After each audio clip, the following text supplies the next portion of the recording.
sur l'instance du football mondial. Les deux dirigeants ont été reçus à New York par le chef de l'État. Également dans l'actualité, le jumelage des cours des comptes du Sénégal et de la France. L'objectif de ce partenariat est de mieux outiller la Cour sénégalaise pour plus de performances. Et puis dans le Trésor des régions, nous parlerons des préparatifs du Gamou. Il n'y aura pas de pénurie d'eau durant l'événement. Assurance du ministre de l'eau qui s'est rendu à Tivaouane avant le Premier ministre Amadou Ba qui était aussi le chef de l'État. Le chef du gouvernement plutôt a été reçu par le khalife général des Tidjanes. La politique économique du président Macky Sall, validée par la Banque mondiale, l'institution financière va accompagner notre pays dans ses réformes, annonce faite par Ousmane Diagana. Le vice-président de la Banque mondiale pour l'Afrique de l'Ouest a été reçu par le président Macky Sall en marge de l'Assemblée générale de l'ONU à New York. Je vous propose de l'écouter au micro de nos envoyés spéciaux, Elhaj Malik Niang et Pape Biram Biguendiaï. Féliciter au nom de notre institution pour la décision courageuse qu'il a prise, courageuse dans le sens où ça ne fait pas des choses qu'on entend souvent dans notre continent, de ne pas se représenter pour les présidentielles au Sénégal. Vous savez, la Banque mondiale n'est pas une institution politique, on ne s'ingère pas dans des questions politiques, mais je crois que la gouvernance politique aussi est extrêmement importante pour le développement économique et social de tout pays. Après ce point, nous avons discuté de l'état de notre programme avec le Sénégal. Nous avons un partenariat ancien, mais surtout un partenariat fécond avec le Sénégal. Je le remercie pour son leadership, mais également je remercie Madame la ministre et l'ensemble des membres du gouvernement pour la qualité de nos échanges, aussi bien sur le terrain à Dakar et dans les autres villes du Sénégal, mais également à chaque fois que nous avons l'occasion de nous rencontrer. Le Sénégal est l'un des plus grands bénéficiaires des financements IDA au niveau de la région de l'Afrique de l'Ouest et du Centre, mais également en termes de réalisation concrète, aussi bien sur les questions de l'éducation, sur les questions de la santé, sur les questions de l'énergie. Le Sénégal est un exemple. Donc nous avons échangé sur comment consolider ces acquis, tout en poursuivant bien entendu les réformes qui sont indispensables, n'est-ce pas, justement pour la soutenabilité des résultats. D'autant plus que nous sommes dans un contexte de crise multiples, sécuritaire, démographique, je dirais climatique, aussi même sur le plan sanitaire. Et donc l'accélération des efforts pour des résultats qui permettent aux populations de voir leurs conditions de vie s'améliorer à travers les financements qui sont mobilisés est une question extrêmement importante qui le préoccupe, bien entendu, Monsieur le Président de la République, mais également qui sont extrêmement importantes pour la Banque mondiale également. Et à sa suite, le président de la FIFA, également reçu par le chef de l'État, Gianni Infantino, a salué les récentes performances de nos équipes nationales avec leur sacre. L'instance du football mondial compte accompagner le Sénégal dans la réalisation d'infrastructures sportives. Plus de précisions avec nos envoyés spéciaux, Elhaj Malik Niang et Pape Biram Biguendiaï. Très bien, toujours en forme. Des retrouvailles en signe d'amitié. Amitié entre deux hommes qui partagent une même passion. C'est le ballon de la finale de la Coupe du Monde féminine. Mais la dernière. Mais il est unique. C'est un exemplaire unique. Ah oui? Il n'y en a qu'un dans le monde. On l'a cherché partout. On l'a trouvé à Dakar, là, dans la soupe. Les deux Sénégalais que nous sommes, lui et moi, on a pu parler de notre pays, on a pu parler du Sénégal, on a pu parler effectivement du succès du football.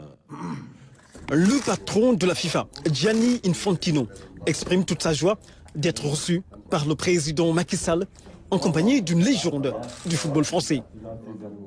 Youri Djorkaeff, champion du monde avec la France en 98, mais apparemment il y avait... Ne parlons pas de 2002. Entre Youri Djorkaeff et le Sénégal, c'est une vieille histoire. Histoire sur fond de rivalité. Les souvenirs d'un duel épique remontent à la surface. Sénégal-France, c'est comme si c'était hier. Apparemment, il y avait eu un petit match en 2002 aussi, lors d'une Coupe du Monde. Un gros match, pas un petit match. Ça dépend avec qui on parle. Vous parlez avec moi, c'est un gros match. C'était un gros match contre nos amis sénégalais. Voilà. En tout cas, c'est des bons souvenirs. Même si c'était une défaite, ça a permis au Sénégal d'être à ce niveau et aujourd'hui de gagner des titres. Donc c'était important. Forte séquence d'un album souvenir. Et d'où là jaillit la lumière d'une vision fantastique d'un chef d'État qui porte le rayonnement du football sénégalais. Gianni Infantino est séduit par les réalisations du président Macky Sall. Les investissements qui sont faits par le gouvernement, le stade, évidemment, c'est juste un exemple. Je me souviens encore de l'inauguration quand j'étais là. C'est un exemple d'un pays qui est projeté vers le futur, un pays jeune, un pays passionné. Le gouvernement investit, la fédération investit, la CAF, la FIFA. On croit au Sénégal. Le Sénégal, aujourd'hui, est devenu une vraie puissance footballistique. Et le fait d'avoir un président comme Macky Sall, qui est vraiment un passionné de football et en même temps un passionné du Sénégal, ben ça aide. Donc, on a discuté de comment on peut continuer à investir. On parlait justement des terrains, parce que Dakar, grande ville, il y a un manque d'espace, mais on a besoin de terrains pour les jeunes, pour qu'ils puissent jouer. Donc on va investir dans ces projets-là. Un engagement de la FIFA à soutenir la politique sportive du président Macky Sall au moment où le Sénégal envisage d'organiser la CAN 2027.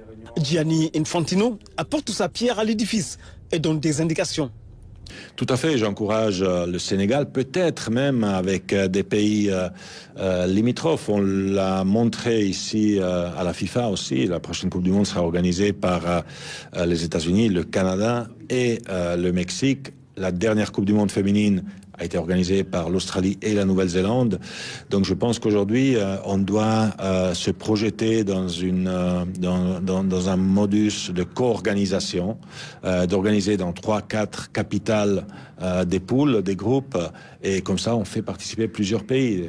Et avec les pays voisins, le Sénégal a des très bons rapports, les transports sont beaucoup plus faciles aussi, et les infrastructures sont là. Donc peut-être une candidature conjointe de plusieurs pays, ça pourrait avoir vraiment un succès, et le Sénégal devrait être vraiment porteur de cette proposition. Le Sénégal est bien sur une trajectoire porteuse d'espoir. Là, c'est officiel FIFA. Il n'y a pas de recours. Non, là, c'est... Il n'y a pas la barre. Là, c'est direct. Là, c'est l'avertissement. Avertissement, là encore, tu leur donnes une chance. L'espoir de voir l'aboutissement d'une vision du président Macky Sall, de léguer à la postérité un héritage prestigieux.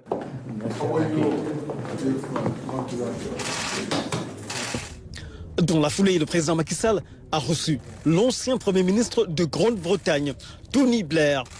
Les deux hommes ont évoqué les grandes questions internationales.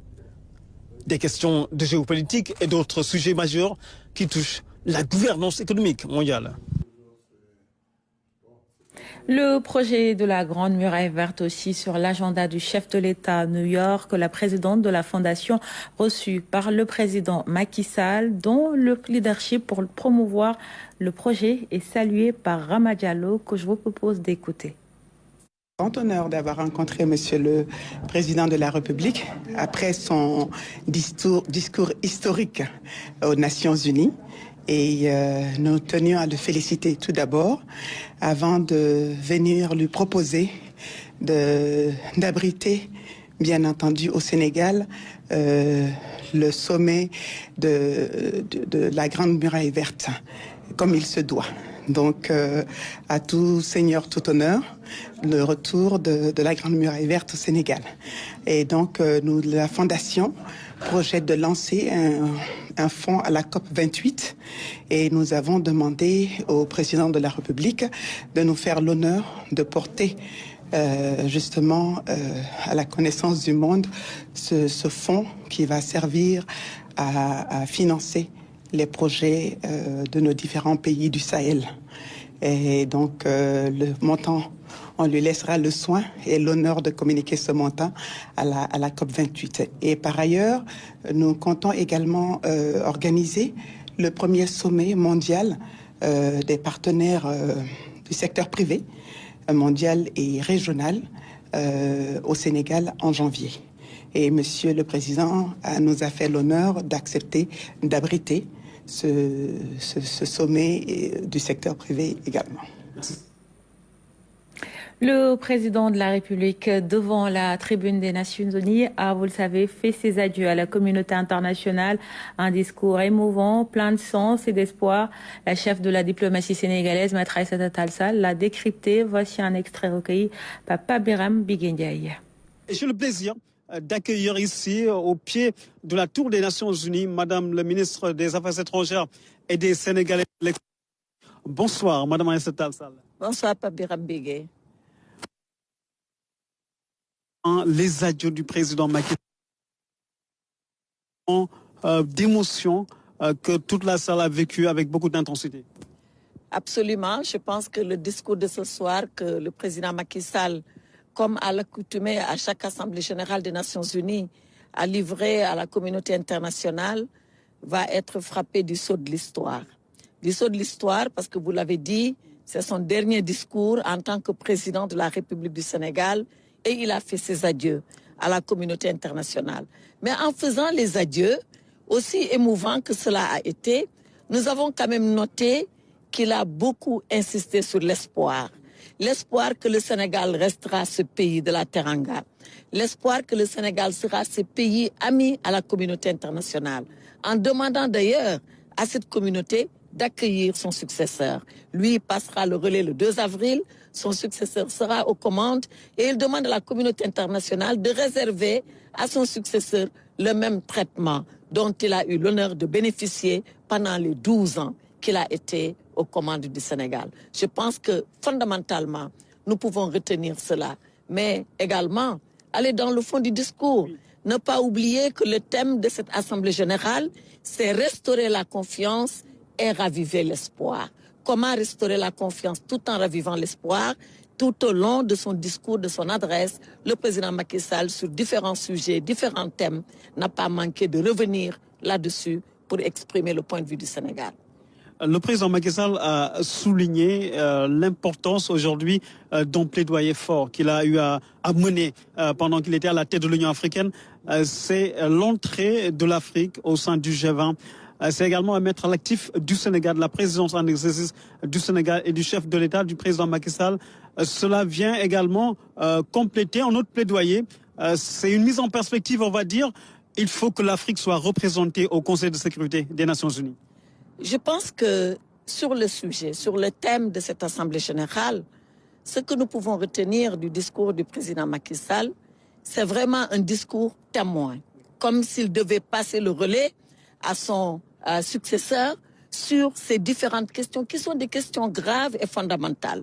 Il a ouvert son discours sur le chapitre de restaurer la confiance par plus de paix, par restaurer la paix, restaurer la sécurité, combattre les inégalités, d'où d'ailleurs son appel à encore beaucoup plus d'efforts pour ensemble que nous puissions lutter contre la migration irrégulière et pour une migration sûre, régulière et ordonnée. Et quand on sait l'actualité aujourd'hui de notre pays, on peut penser que c'est un thème grave, c'est un thème urgent et c'est un thème pour lequel le Sénégal propose des solutions et appelle, au-delà de ces solutions nationales, à des solutions internationales. Également, dans ce passage de relais, de témoins, je pense que nous ne pouvons pas ne pas noter, comme vous l'avez dit, la réforme des institutions internationales.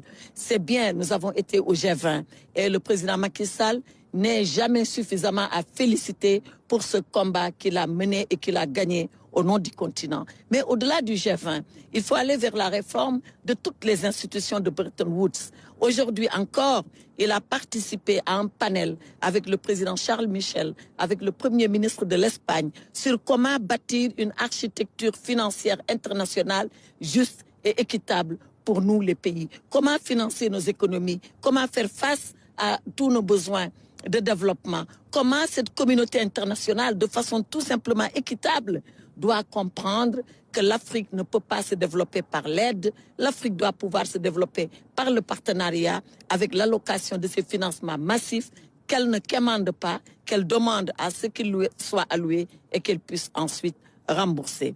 Troisième point, c'est sur les valeurs. Je pense que là aussi, si on doit passer à plus de solidarité, il faut que chacun apprenne à se respecter dans sa différence propre vis-à-vis de l'autre. Et de cela, le président Macky Sall, de façon régulière, chaque année, a insisté, et il l'a dit d'ailleurs dans un terme tellement imagé que tout le monde a compris, c'est le prêt-à-porter civilisationnel. Il dit que cela n'est pas possible, en faisant référence d'ailleurs à une citation du président Senghor.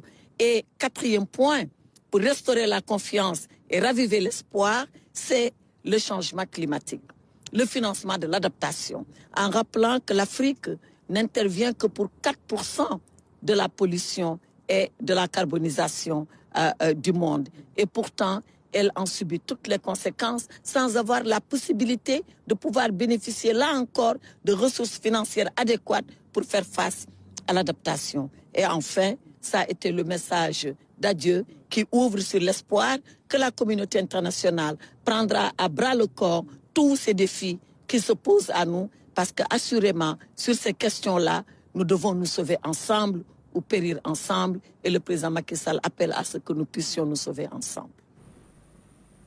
Et dans son allocution, le chef de l'État est revenu sur l'urgence de lutter contre les inégalités sociales et les disparités dans le monde, bâtir de nouvelles relations internationales ou encore réformer le mécanisme de sécurité collective sur fond de respect des engagements dans la lutte contre le réchauffement climatique. Tels sont entre autres les axes historiques du discours du chef de l'État à la tribune des Nations Unies. Le résumé avec Ousmane Garifaye. Il faut bâtir un monde de consensus et refonder le multilatéralisme. Le chef de l'État a plaidé pour une nouvelle gouvernance mondiale plus représentative de la nouvelle configuration des relations internationales. Le président Sall a appelé les peuples libres à s'assumer pour exister dans le concert des nations. Pratiquer des valeurs communes, oui, mais dans le respect des différences. Tels sont selon lui les gages d'un monde de paix et de solidarité. Et sous ce rapport, il a cité le poète président Léopold Sédar Senghor, théoricien de la civilisation de l'universel. Ce rendez-vous du donner et du recevoir, terreau fertile sur lequel s'est bâti le système multilatéral. Le président a réitéré l'engagement du continent à lutter contre les changements climatiques face à l'urgence et les risques des continents comme l'Afrique en cours est pourtant moins pollueur avec seulement moins de 4% des émissions de gaz à effet de serre, ce qui constitue selon lui une injustice climatique qu'il faut réparer au plus vite. Il a vanté à ce sujet les mérites et les initiatives sénégalaises dans l'action climatique avec la mise en place de projets d'infrastructures plus sobres en carbone comme le TER et le BRT dans le système de transport de masse. Le président a appelé les donneurs d'ordre à respecter leurs engagements qui étaient de mettre 100 milliards de dollars par année au service de la lutte contre le réchauffement climatique. C'est comme cela seul, selon lui, que l'humanité parviendra à bâtir un monde plus juste. Abordant la question de la sécurité mondiale, il a plaidé pour un règlement rapide de la guerre qui sévit en Europe entre la Russie et l'Ukraine. Il a en même temps appelé à une lutte plus objective contre le terrorisme qui secoue le continent, occasionnant un climat d'insécurité généralisé. Il a déploré l'inefficacité des missions de maintien de la paix, avec des mandats aux antipodes des préoccupations des États et des aspirations de leur peuple. Il prendra exemple, sans les citer nommément, sur le Mali et le Burkina, qui selon lui constituent l'exemple type de ce que les mandats ne répondent plus à la nature du péril. Pour lui donc, il faut passer du principe de maintien à celui de restauration de la paix. Le chef de l'État a pointé du doigt l'obsolescence du mécanisme de sécurité collective dont l'activation, selon lui, répond à la logique des intérêts de ceux qui toujours veulent croire en la réalité d'un monde multipolaire. Macky Sall a rappelé à la communauté internationale que les temps ont changé et que les relations internationales doivent s'adapter. Il a enfin abordé les questions de politiques intérieures, réitérant son engagement à quitter le pouvoir au terme de son second et dernier mandat. Organiser des élections libres et transparentes. Des adieux à la communauté internationale aux allures de recommandation. Il a appelé cette même communauté à accueillir dans les mêmes conditions de chaleur et de convivialité celui qui lui succédera en 2024. À New York, s'est également tenu un sommet sur l'ambition climatique, une rencontre initiée par Antonio Guterres, le secrétaire général de l'ONU. Son objectif, mettre fin à l'inaction climatique. Sidina Lunfal. Ce sommet sur l'ambition climatique s'est tenu en marge de l'Assemblée générale des Nations unies. Environ 30 pays y ont pris part. Le secrétaire général de l'ONU qui a organisé cette rencontre a demandé à renforcer la lutte contre le changement climatique. Antonio Guterres a rappelé que son pacte de solidarité climatique exhorte les principaux émetteurs qui ont le plus profité des combustibles fossiles à faire des efforts supplémentaires afin de réduire leurs émissions et les pays riches à soutenir les économies émergentes dans cette voie. L'avenir de l'humanité est entre vos mains, est entre nos mains. Un sommet ne changera pas le monde. Mais aujourd'hui peut être un moment pour faire créer une dynamique sur laquelle nous pourrons bâtir dans les mois à venir, et en particulier à la COP. Nous pouvons et nous devons passer à la vitesse supérieure, passer des plans à l'action, renverser la tendance. Les participants à ce sommet en sont conscients. Les populations les moins responsables de la crise climatique souffrent de ces efforts. Ces populations ont besoin d'une aide immédiate pour s'adapter et se remettre des pertes et des dommages subis. Une attention immédiate de la part des gouvernements et des institutions financières internationales est nécessaire pour résoudre ce problème d'équité et de justice. L'ambition climatique déclinée à travers ce sommet tourne autour de 3 axes d'accélération: l'ambition, la crédibilité et la mise en œuvre. Le secrétaire général de l'ONU a demandé que toutes les parties rendent opérationnel le fonds pour les pertes et dommages à la prochaine conférence sur le climat COP28. Il a également invité les pays développés à respecter l'engagement de 100 milliards de dollars, à reconstituer le fonds vert pour le climat et à redoubler le financement de l'adaptation. Le bilan du président de la République à la tête du pays est positif. C'est l'avis de Alassane Sengay, président directeur général du groupe EG, également président de la commission Axe 1 du plan Sénégal émergent pour la formulation du PAP 3. Il était l'invité hier du magazine Le Point avec Ousmane Garifaye. On l'écoute. J'ai suivi tout son parcours, donc à succès. Et tout ce que je souhaite, c'est que le secteur privé puisse avoir le même succès qu'il a eu dans son parcours. Parce que si on prend l'État du Sénégal a eu un parcours extraordinaire à tout point de vue. Et je pense, comme le dit Muntagassi, une bonne partie, c'est sur son crédit personnel. Absolument. Effectivement, parce que, comme je le disais tout à l'heure, les DTS, il en a fait un combat, alors que d'autres pays africains beaucoup plus puissants que le Sénégal économiquement, qui devait porter le combat. Il a porté, effectivement, il était président de l'Union. Le vaccin, avant-hier, je venais de l'aéroport après un séjour en Europe, quand j'ai vu le complexe Maliba pour les vaccins, et je mets ça en cohésion aussi avec la réduction de la mortalité des enfants de moins de 5 ans au Sénégal. Quand on regarde les chiffres, le Sénégal a connu 150 décès par 1000 habitants. Actuellement, on est à moins de 50. Donc, ça a été divisé par 3. Et c'était clairement affiché. C'est un indicateur que je suis beaucoup dans le PSE.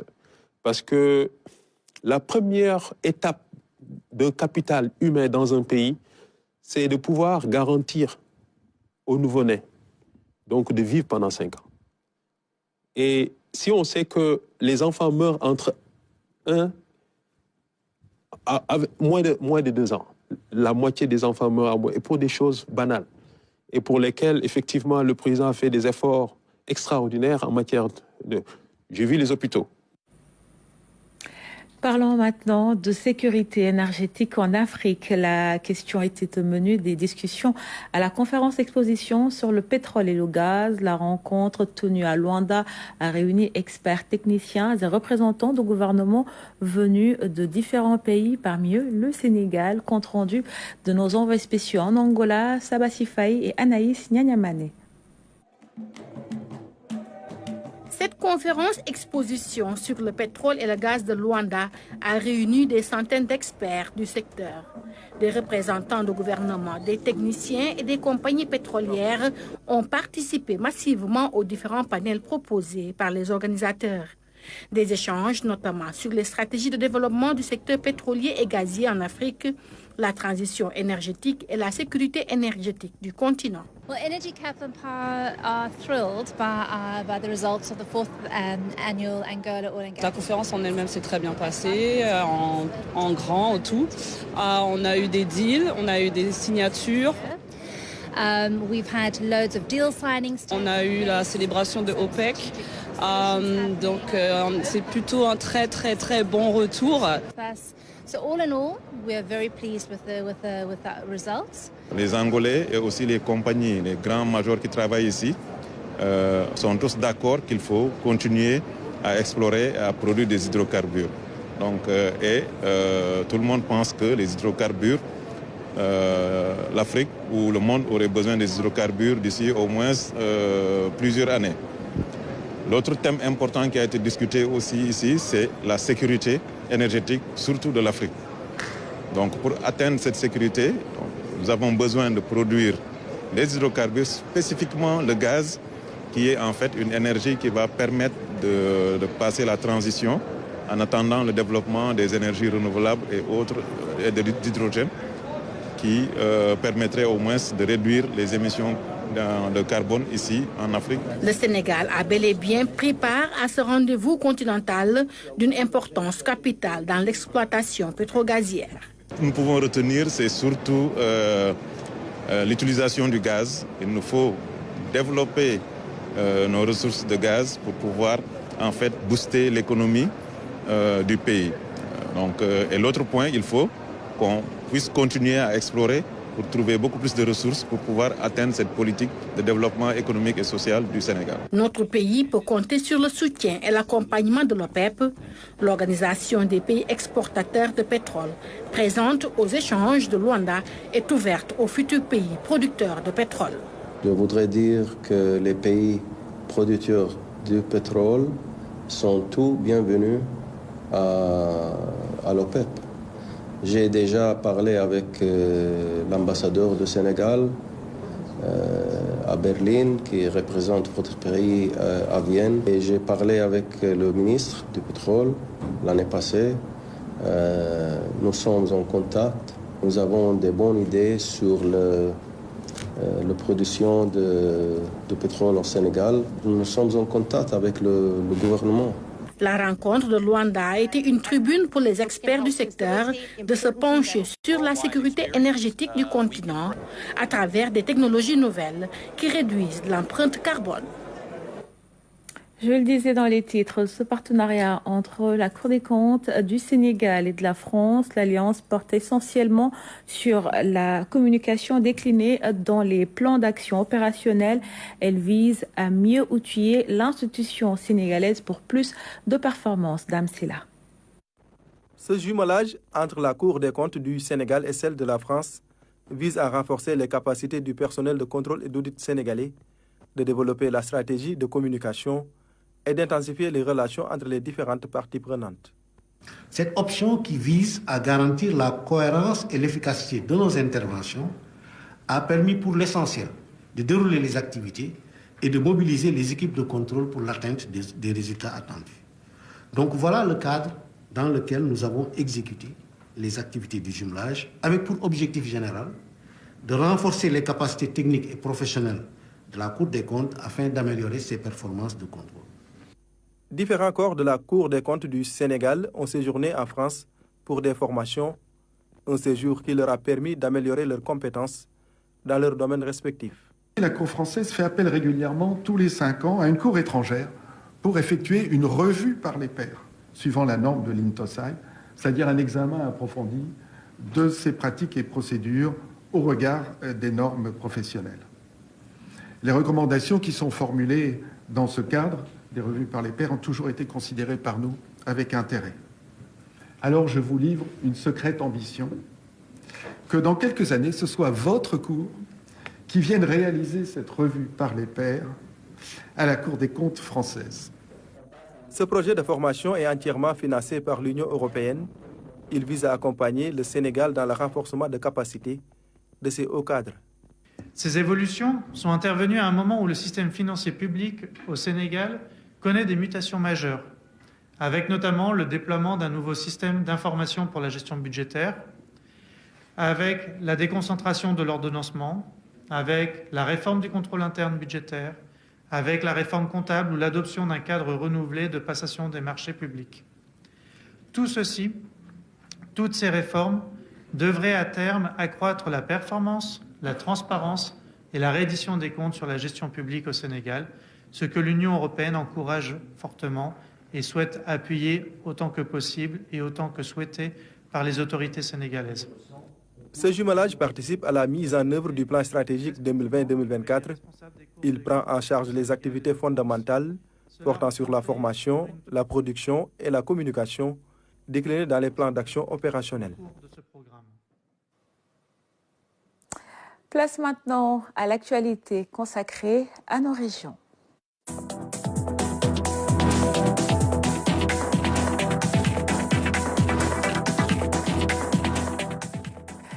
Et nous ouvrons cette partie avec la visite du Premier ministre à Tivaouane. C'est en prélude au Gamou. Le chef du gouvernement s'est entretenu avec le Ralif général des Tidjanes avant d'échanger avec les mandataires du Ralif sur les préparatifs de cet événement. Prières et bénédictions ont rythmé cette tournée qui a aussi conduit Amadouba sur les chantiers en cours de réalisation dans la cité religieuse. Je vous propose de l'écouter. Une visite que nous avons démarrée ce matin sur instruction de M. le Président de la République Macky Sall, qui a une forte préoccupation, qui demande à son gouvernement de veiller lors des événements majeurs qui concentrent beaucoup de populations, que le nécessaire soit fait. J'ai vu le Khalif ce matin, qui a beaucoup prié pour le Président de la République, pour le Sénégal et pour nous-mêmes. À notre tour, nous prions pour le Khalif, que Dieu, dans sa miséricorde, le laisse encore parmi nous pendant longtemps. Nous avons rencontré toute la famille et nous avons pu échanger sur les préoccupations. L'objet de la visite est de vérifier est-ce que les dispositions qui sont prises par le gouvernement sur instruction de M. le Président de la République ont été totalement respectées. Le gouverneur m'a fait un point. Avant le gouverneur, le ministre de l'Intérieur qui s'occupe de la coordination a fait un point. La grande préoccupation que nous avions concerne l'assainissement, parce que cette année, comme les années à venir, le Maouloud tombera au moment où il va beaucoup pleuvoir. Donc il est impératif que nous regardions tout cela. Mais Dieu merci, les travaux qui avaient été engagés par le Président de la République aujourd'hui sont achevés. Et jusqu'à présent, les pluies que nous avons eues dans cette localité à Tivaouane ont été correctement absorbées. Naturellement, quand on parle de Maouloud, on pense à la sécurité. De ce point de vue, les dispositions sont prises par le gouvernement pour que les mesures de sécurité soient renforcées. C'est l'instruction que nous avions reçue du Président de la République. Et j'ai demandé au gouverneur, qui a déjà évalué ses besoins, de se référer au ministre de l'Intérieur, au ministre des Forces armées, avec qui j'aurai des échanges tout à l'heure pour que la sécurité soit renforcée. Quand on parle de Maouloud, on pense aussi à l'eau. Et ça a été un plaisir pour nous de nous rendre compte que le forage que le Président de la République avait demandé d'édifier dans l'enceinte de la mosquée pour alimenter et la mosquée et une partie de Tivaouane, que ce forage est aujourd'hui fonctionnel, Inch'Allah, cette année, en plus des dispositions traditionnelles que nous avions.